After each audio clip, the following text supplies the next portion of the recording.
Hello YouTube, MacMod back again, bringing you my latest video.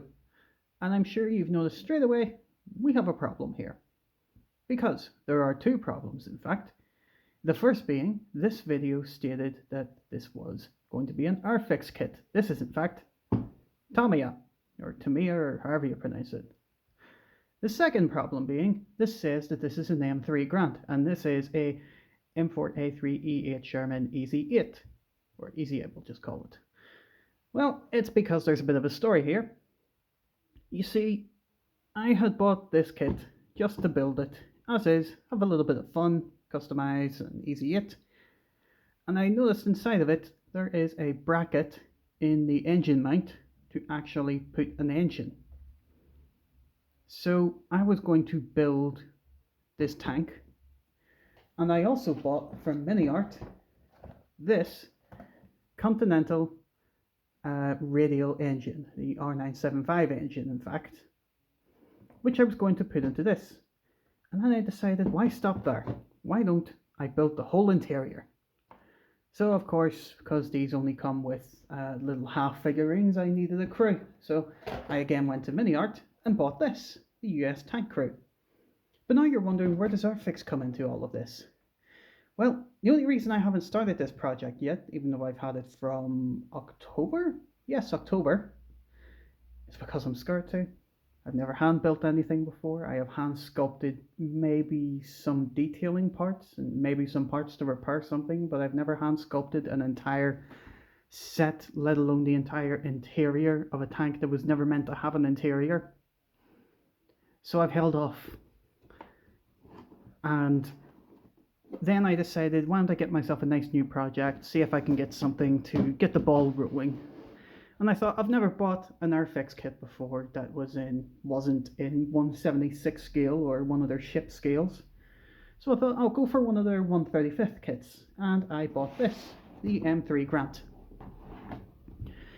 A lot of you won't know what this tank is. We'll get to that in a minute. First, we'll sort out this hullabaloo.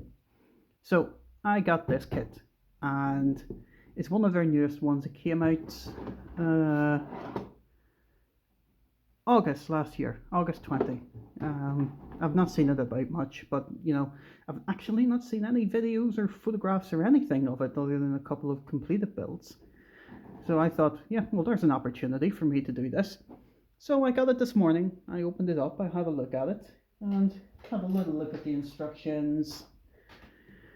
You know, it's a nice kit, everything fits together well, build the bogies first, they're nicely detailed. And what's this? To those of you who know what this is, these are foot pads, foot pedals, controls, and a gearbox. So I began looking at this even more, and I realized, yes, this tank has the whole interior to build within the kit. Here is the mount for the turret, the interior of the sponson for the 75mm gun. The entire thing is here. Although, after closer inspection, it's only missing two things. Now, where on earth will I be able to find for my kit a radial engine and a crew for it?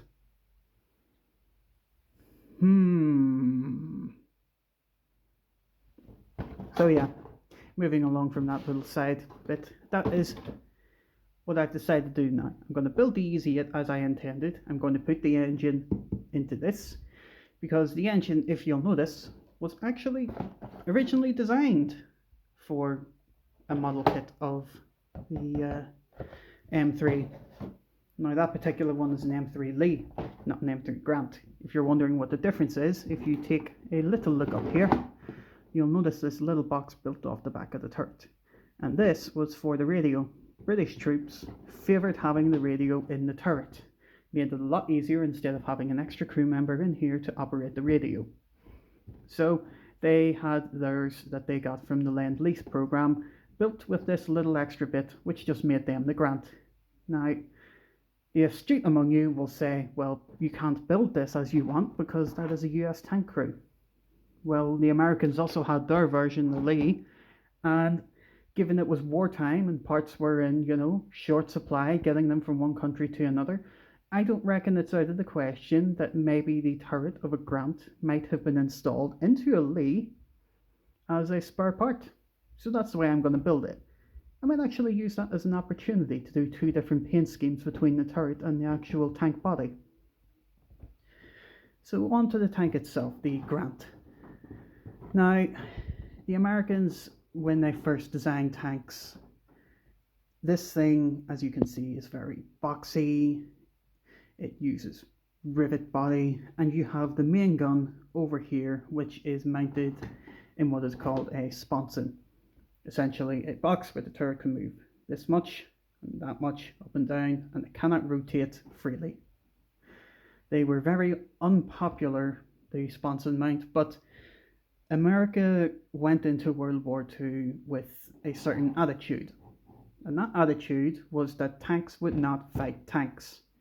Tanks would be taken out by anti-tank guns. So they had anti-tank guns, and they had half-track trucks fitted with anti-tank guns and howitzers and all kinds of sorts of itzers and armors and everything that would take out tanks. They didn't think that armor would fight armor. So this gun was mounted pointing forward so that it could be used for its intended purpose. Anti-personnel, heat rounds, anti-building, taking out bunkers, which is really what it was meant for. The turret up top with a 37mm gun, very similar to that used on the British Matilda and the Crusader Mark 1 and 2, and would have been used on the Covenanter if they ever actually saw battle, was used more to keep things off of its flanks and off of its rear. It also had a Browning 30mm machine gun mounted in here, and there's two more mounted down the front for anti-personnel. Now, this tank was actually very favourable. It had good armour, it had good weapons. I'd say the main thing that I see when I read stories of why troops did not like this tank is both the structure of the armour and its height. If you were hiding this thing, it was such a high profile that you would need to be behind a brick wall that was only tall enough to cover this much of the tank, with a nice big tree here to cover up this turret way up high, because you were just a big target sitting up in this thing, which again is reasonable assumption why a Lee might have the turret of a Grant. These things were your cherry-picked target on this tank. And as for why the armor's design was not favourable, rivet design was nobody really liked a riveted tank, because the second it's got hit with a shell, yes, the shell might not pierce it, but the rivets will shatter and they become shrapnel on the inside. God knows how many people were injured that way by flying shrapnel from shattered rivets. Yes, the tank held up, but the people inside getting hit with a big giant bolt of metal this size flying across the room at whatever speed or velocity they're catapulted by a shell bouncing off the tank. I don't want to be in the way of that. So, this is going to be my project. So we're going to take a step away from the history lesson, and we're going to take a step inside the box. So, getting the lid off, the only thing I've done today is take this out of the bags and have a quick flick through the instructions. So our top plate we can see here, which is plate F. This is our body. And I can see here there are some parts for the sponson, there are parts for the actual body itself, self-explanatory really. Now here we have the turret, which if I was to cut this bit off and put a bit of plastic plate at the back, that would just turn it into a Lee, but I'm going to do it the way I said I was. Holding this upside down, because this is plate G. So these optional side mounts, which I don't know, I'm not sure if I'll use them. Those are more of a dust mount. They were used more in Tunisia than they were actually by Americans in Germany, or taking them through France. I don't know, I'll think about it whenever the time comes. So we have the turret mount. we have the turret itself. This looks like where the front gun is going to mount. Yep. A couple of other parts to the turret up here. Our drive wheels and our bogies. And the inside of the turret box. That's it. Or cradle, as some people called it. And these look to be the typical suspension that was found on most American tanks. Although the slight difference between this and the suspension on the Sherman is that the roller was actually mounted straight at the top rather than behind a suspension spring that was mounted up here. So I shouldn't see any of those suspension springs in here because they're more for Sherman than they are for the Lee. And here we have what looks like 37mm shells and different tools. We have a couple of the turret ring. So this is for adjusting the gun. This would take the gun to left and right, and the other would take it up and down to XY axis. Here we have the main gun itself. So I think this is all, yep, sponson mount. This is all going to be for the main gun. And here we have the hatch couplings of the turret. Moving on. So we have, this is the internal. So we have our radiators and you have your air conditioning. This looks like a box of the 75mm shells, your fire extinguishers.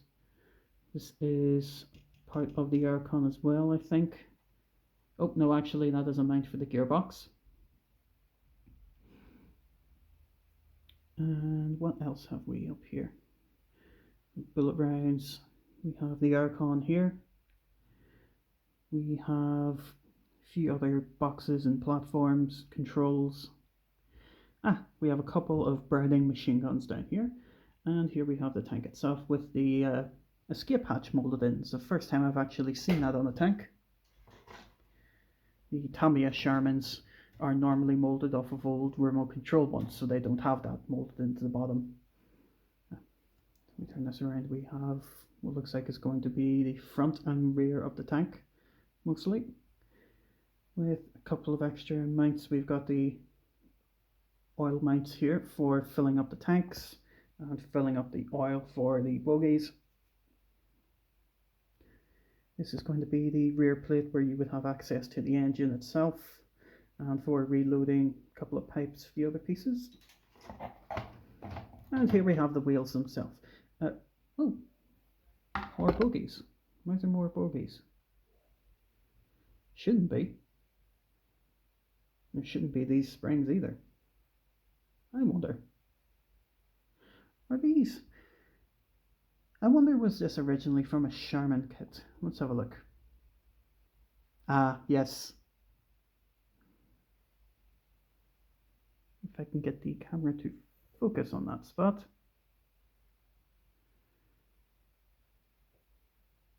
No, it's not going to, but it does say here on the back, Sherman series.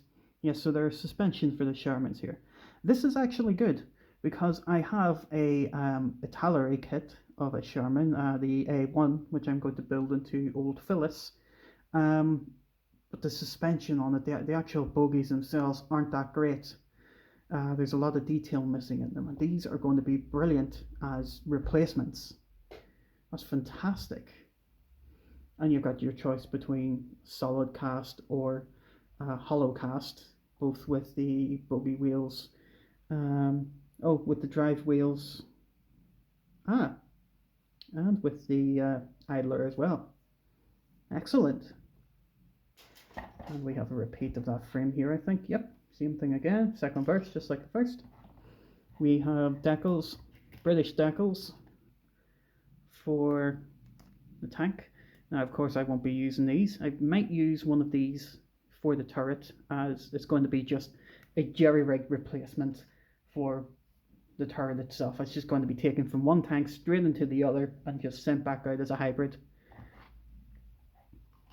We have the rubber tracks, and these are, wow, these are much more detailed than the Tamiya ones. Now, Tamiya are still a great kit, but Oh wow, I really like these.